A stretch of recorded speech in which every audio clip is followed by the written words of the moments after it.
So today we're testing out the Canon R7 against the R6 using specifically RF lenses because I'm biking down here in downtown Fort Lauderdale, so I want to keep everything as light as possible. So let's see how these two cameras stack up. So I'm at Cole Hammock Park getting ready to set up to do this little comparison between the R7 and the R6. And I wanted to use this first part as a test using the 16mm on the R7 just to see how the IBIS performs, because as some of you know, when I've been using the EOS R6, the IBIS wobble, especially on the 16mm, is crazy. It's almost unusable. I know some of you guys have put up with it, but I know some of you are like, hey, get rid of that wobble. So it looks better in camera. However, you know, in camera is one thing. I'll see how it looks on the computer, but I wanted to test it out. But one thing I can tell you off the bat, that the R7 absolutely has the R6 beat, and it's crazy because it's a software thing, but it's that I can see my audio levels while I'm recording on the R7, which is not something you can do on the R6. And that's huge because on the R6, I'm always checking my audio devices to be like, oh, am I getting the levels in? You know, and it's still not the same levels that you're getting once it goes through the preamp of the camera itself. So having the audio levels, huge thing, and it makes me really excited for this R7 because that's something, if you're doing video, that's absolutely needed. Another thing I want to mention is this first part of the test is all in 24p on both cameras. Reason being is the R7 has the fine mode, which is the downscaled from 7K only in 24 to 30p. So I want to test the best image quality you can get out of the R7 versus the best image quality you can get out of the R6. So now I put the R7 on a tripod. For those of you who don't know, I'm using this wireless mic system, so that's how the audio is a little bit cleaner than what you get in the internal microphones. One helpful tip, if this is going to be your first Canon RF camera, when you put the camera on a tripod, make sure to turn image stabilization off.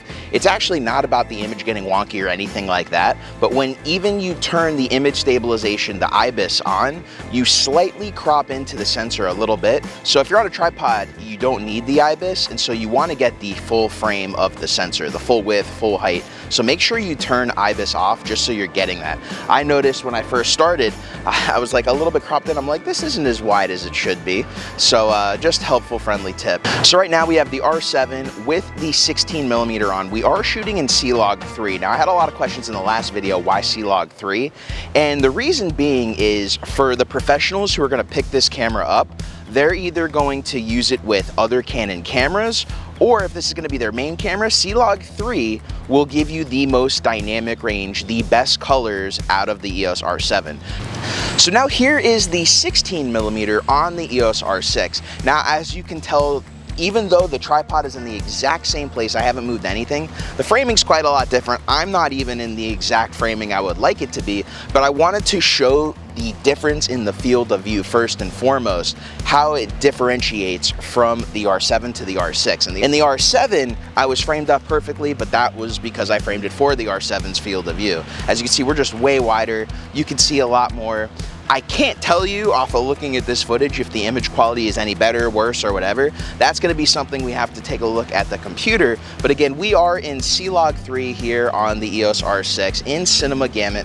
That's something I probably should have mentioned. Both the EOS R7 and EOS R6 are in Cinema Gamut because in shooting in CLOG3, the Cinema Gamut profile is the best for colors. There's 709, there's 2020. Using those profiles doesn't quite unlock the camera like shooting in Cinema Gamut. So another pro tip for today. So this is the Canon 35mm 2.8 RF, and this is a really popular lens because it's the cheapest good quality RF lens you could buy in Canon's lineup right now.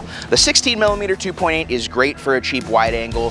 The 50mm, again, okay, decent price to have an okay quality cheap RF lens, but the 35mm is a 1.8 lens that also has image stabilization built in. We'll test that in another video with the R6. Today, I just want to do R7 versus R6 with the straight up image quality. Okay, so here we are on the R6 with the 35mm, and as you can tell, it's definitely more framed in place because it's closer to where the 16mm was on the R7.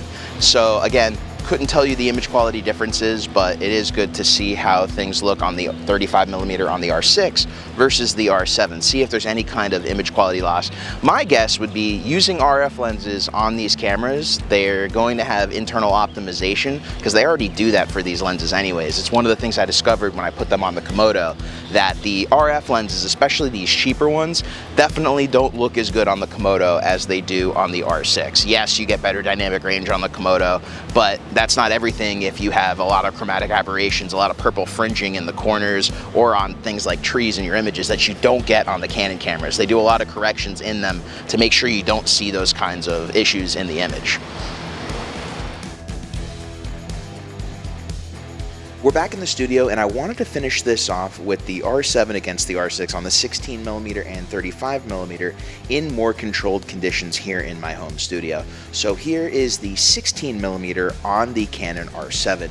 Also, one thing to note, if you look back at the footage with the image stabilization on the R7 and the 16mm, it actually works noticeably better on the R7 over the R6. And I'm thinking it's because it has way more of an area to stabilize versus the R6 is using the entire lens area that the 16mm has.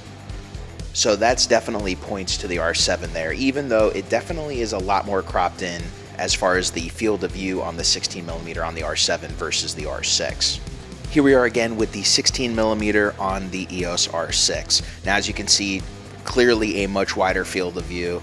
I even had to get a little bit closer to the camera just so I wouldn't be as wide. However, it's just easy to tell. After looking at the footage on the computer, I can't really tell if there's a major quality difference as far as the quality you get when you're cropping in on the R7 with its 1.6 sensor versus using the full glass or most of the full glass on the 16mm with the Canon EOS R6. Definitely looks very similar color-wise, and I think one thing that I've definitely learned using the R7 today is you may not get the exact same depth of field, you may not get the exact same field of view.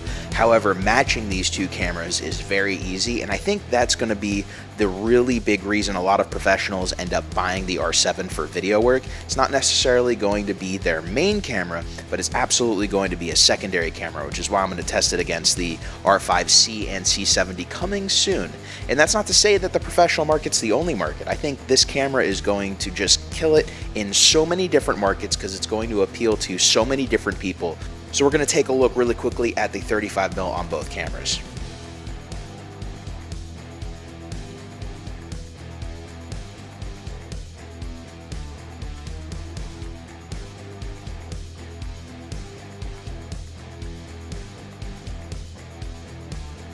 Thank you for watching today's video comparing the EOS R6 to the R7 using the 35mm and 16mm RF lenses. I definitely learned a lot making today's video, and if you have any questions, feel free to put them in the comments below. Also, if you have any questions pertaining to the R7, the R6, or you have any ideas, things you want to see, videos you want to see about the R7, please feel free to put them in the comments below as well. And if you got knowledge and value out of today's video, please hit that like, subscribe, and notification bell to keep up to date with the latest videos on the channel. Until next time, my name's Geoff Fagien. Thank you for watching, everybody, and I will see you in the next video.